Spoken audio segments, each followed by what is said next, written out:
Hey, hello, welcome Drumstickers! How's everything going? I hope you're doing great, and here we are in Drumsticks Sunday. I'm Alberto Iglesias, not Alberto, I'm Alberto Iglesias, and here we are to talk about a different pair of drumsticks every week. So, first of all, I have to say about the list of drumsticks that you are, when you send me or ask for, you make a request of some model or that, it's super long now, so I don't want to discourage you to say that. Anyway, you can still send more drumsticks, but I have a lot of drumsticks in that list. Anyway, it's not a FIFO view. It's not first in for first out. It's just because sometimes I have different models that I have to. It's kind of difficult to find in Spain, so I have to jump over that and just select another one, or sometimes it's because of personal preference or whatever. So maybe you request a model and it's really cool for some reason and decide to do it next week, I don't know, but anyway, it's super long now, okay? So you have to be really have a lot of patience, okay? Cool, let's talk about a request this week, which is our friend, this is the username for the YouTube username, which is Pirix con Pelos. Which is like, translated that to English is your Pirix, I don't know what Pirix is your Pirix with hair. So, anyway, please, if you are sending me a request, it's cool if you at least tell me your name, so I can call you, I don't have to call you your Pirix with hair. Cool, so in this case, our friend is asking us to test model from the one and only Terry Bozzio.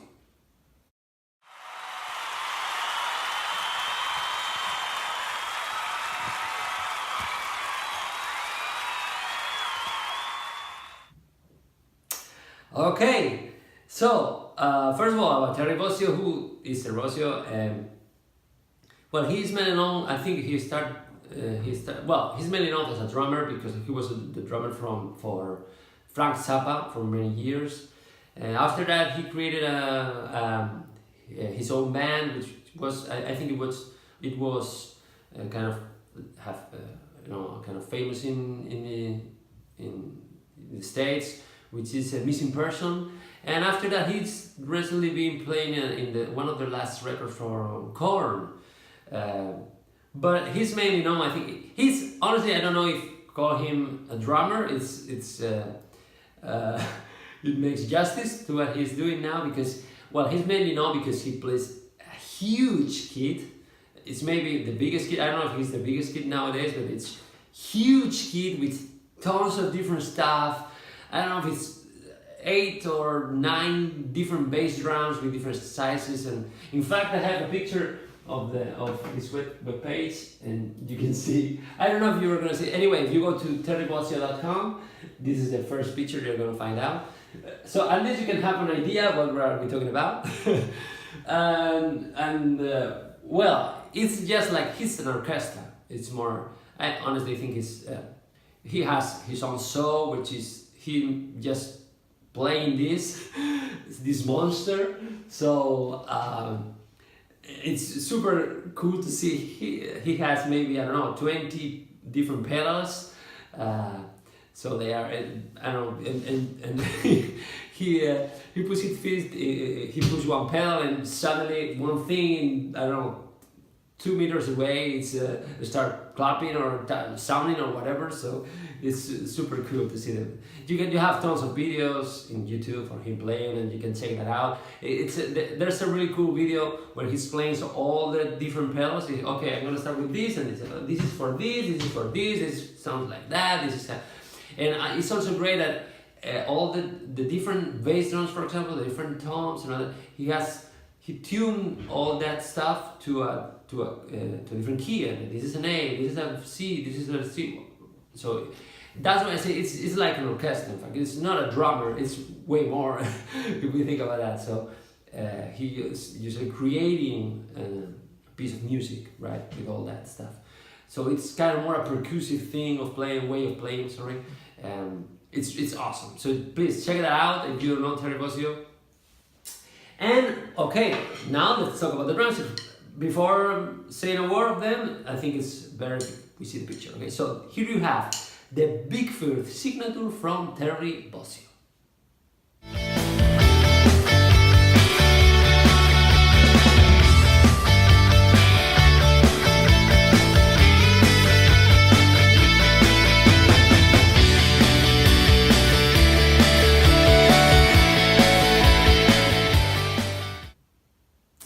Okay, so let's go really quick about the sizes and all that. We have 0.550 inches of grip. We have 16 plus a quarter. We have really short taper, super strange helmet. Apparently they call it in VicFirth, they say helmet tip, and it's hickory and we're finished from VicFirth. If we translate that, as always, we have 0.550, so we are under the 565 of a 5A, so it's less than a 5A. As always, it's up to you if you are comfortable or not. We have 16 plus a quarter, it's a little bit more than a regular 16. You are not going to notice that a lot. At least for me, it doesn't have a lot of influence. But anyway, we have to think about the whole thing, about the whole response of the drumstick, so it's probably have a reason for that. What else? Now, super strange tip for me is like a regular acorn tip that is turned upside down. It's just, if you see the tip like this, it's just a regular, more or less, a regular acorn tip. So it's just upside down. Cool. And super short taper, just like this part only or something like that. Okay, so what can I say? Well, first of all, about the grip, less than 5/8 is up to you. As always, I always say this, but it's my personal opinion. Is don't pay a lot of attention to that. It's just you have to feel comfortable with that. Don't think about the style. Just think about what feels good in your hand, because it's gonna help you to control the drumstick. It's gonna help you to feel better when you play. So. But anyway, you have to try different grips. So sometimes you feel, I really love super thick drumstick, and sometimes maybe for some specific style, for some specific music, it feels better in your hand. When you have a thin drumstick, or maybe something in the middle or something like that. So at least try different options. Cool. What else? The length. 16. I always say that I don't like longer drumsticks and all that stuff, but in this case, it's just a little. It's 16 plus a quarter. It's not too much, and sometimes it's not only a question of the length. It's a question of the whole shape of the drumstick. So you have to compare the whole response. Sometimes adapts better if you have a little bit more length or whatever. So in this case, it feels good. I don't have any. I notice it in my hand when I get the drumstick that it's a little bit longer, but I didn't have any, or at least I didn't feel any problems with the length. Okay, still you have to test it, but it's up to you. But in this case, it's not like one case when I say, I don't feel comfortable because this extra length I have here, and it doesn't feel. It's like more or less the same idea with the grip. In fact, I'm noticing that I feel I'm usually more a 5A guy. But I'm realizing that if I'm closer to 5A, below but closer, feels really good. Sometimes it feels better. In fact, when you have just a little bit less, it's like an 85 from that Mark Juliana is playing, or that kind of things where they're close, really close to 5A, but it's just a little bit less. Sometimes it feels really great. It makes you feel, or makes you play a little bit more softly, or more, I don't know. Holding the stick more relaxed and all that stuff. It feels more funky, maybe, I don't know, but it's at least for me, it's working in some specific situations. Cool. What else? Okay, the most important thing for me, in my opinion, if we talk about these drumsticks, is this part. Okay, the top. We have. I'm gonna have just one. We have, first of all, the taper, super short. Really thick neck, in fact, as you can see. So there's more weight here, as always. It's kind of, they go forward. They have more tendency to go back, to go down. sorry, they have that tendency, okay? The rebound is more heavy, so you have to put more work. I mean, you have to put less effort going down because they have more tendency to go down. They are easier to control because the rebound it's more heavy, so it's more stable. As I was saying, that's the kind of thing that you get when you have long tapers. You get more rebound, but more instability of that rebound. You have to control that more. In this case, you don't have to do that. So that's about the taper. You can expect that, okay? Kind of a heavier feeling when you play. And then we have to add that tip. Honestly, the tip is still kind of a mystery for me. I've been trying different options, different ways of playing and all that. I think I get it. But anyway, first of all, about the shape or about the way, you can expect, first of all, it's super big. It's kind of a big tip. So we can think like in super big ball playing. If we think about that, okay. So you have that extra weight. You have more surface touching the cymbals, more surface touching the toms, and all that. So you get that sound, more volume. You get more power, or call it however you want. You can expect that from the size of the tip. At the same time, we have this peculiar shape, which is kind of as I was saying, it's like an acorn reversed upside down. And that is the kind of peculiar thing for me, because if you think about this, you are playing like this. Okay, you don't have a lot of surface touching in this case, because if you play, when you hit, let's say you have the angle, this is kind of a flat angle to play. You usually play like this, maybe you hit like that. So honestly, you don't have a lot of surface touching because of the shape that this has. So you have this kind of play. So even if you think that you're gonna get a lot of volume, a lot of overtones and all that, it's not that much. When you hit the cymbal, you're expecting that, okay, it's gonna open up, but it doesn't open that much.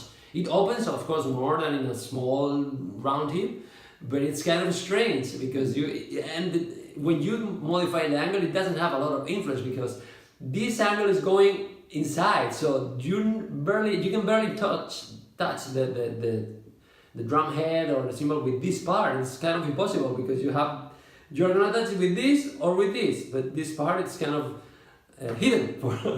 So it's like if you have the weight of a big tape, a big tip and all that, but at the same time you have a more controlled sound and you got an extra definition. So it's like, I don't know, if it's a barrel tip and you remove this part, it's a peculiar combination. In my opinion, I have no idea if this is true, or what I'm thinking is, I feel like it's really well designed from a percussive way of playing. You have to think that if you see the videos of Terry Bozzio playing, it's he plays like a timbale in many places. It's like a percussion artist. He plays a lot of different combinations because of the tune thing. They have these different keys in different notes. In different rototones or whatever. So he can make music with that. So he really, most of the time he's playing that like that. It's playing percussion. So that, for me, that makes total sense with this kind of tip, because this tip works really great in tones. It gets the sound of the tone, full sound, great sound, open sound, all that stuff. In the cymbals, it's kind of a mystery for me, especially in the hi-hat. It's super strange to play with this drumstick for me, because of the shape you touch. It's easy to touch. It's kind of harder to play just with this part of the stick. So you're gonna get the tip, and you have to work the angle more, or maybe hit like this with this part and all that stuff. So it's super fun to use this drumstick, but the tip is kind of something that I think is something that I still don't get it. Apart from that idea of the percussion way, of the percussive way of playing, which makes for me total sense. I think they are great for that. So, and in fact, for me, it makes total sense that this is a signature model. So, they are designed for that artist, for what he wants to get. Just to end up in the VicFirth page, they have kind of a definition of the small sentence to define the drumsticks, and they say, okay, long and thin for speed and response, which makes sense. The response of that, the thin on drumstick, less weight, all that stuff. But they say helmet shape tip, which is they call helmet, like this shape, provides boldness on tones and brilliance on cymbals. Boldness on tones, total sense for me, as I was saying. You get that power, that attack, all that stuff. But brilliance on cymbals, not so clear for me. I think it totally depends on how you play, or the way you play, and how the angle and all that. But it's true that it's kind of surprising that you're expecting, okay, this is a super huge tip, and I'm gonna get a lot of overtones, and suddenly you say, oh, but I still can hear the ping. I hear the overtones, but I hear the ping at the same time. So works really great. Good drumstick, super peculiar drumstick, if you can say it like that. Okay, honestly for me, not for jazz, not for, I don't know, if you like in my case, if you work or you prefer long taper, this is the opposite thing. Okay, but for the toms, if you work a lot with toms and you like that, you have, I don't know, maybe 4, 5, 6 different tones, if you like to play moving around them and all that stuff, they are really great. It sounds awesome. Cool. And just to that, just a quick comment that I have to say. In watching the videos of Terry playing, suddenly I realized that sometimes he's playing and suddenly you have the pinky thing. I don't know, some of you know that sometimes when you start playing and you want to go faster, and there's a tendency to open your hands and start getting, and many people, you can see many people playing like this. Okay, so you can hear a lot of people saying, man, that's the wrong way to play. You don't have to open your pinkies. That's terrible. You don't have to do that. You have to control. Okay, let me tell you something. If Terry is doing that, it's not so bad. No, what I want to say is just, okay, let's stop doing that stuff. If it works for you, if you feel comfortable playing like this, honestly, don't give a shit about the look or the stuff. It doesn't matter. Use that. Play like that if it works for you. What you have to pay attention, I think, is the control thing. You have to learn to control the drumstick, and you have to work on that. But suddenly, like in this case, it's not something that he's doing always. It's just suddenly when in some peculiar position or whatever, for some specific reason, it feels better in that situation for him to play like that. And if it works, it's good. So I think you have to remove all that stuff and say, no, that's the wrong way. There's no wrong way. It works for you, cool. If you are good playing like this, if you play really well and it works for you, honestly, go for it. I wouldn't really care about the people saying, but you're using the pinky thing. What happens sometimes with this pinky thing is it's a sign when you are starting that you are trying to trick. Okay, you are using this because then you remove the control and you just play without control, and that's not the thing. But believe me, Terry is controlling the thing. He has a lot of control over the whole thing. So, cool. We have 7 days in front of us.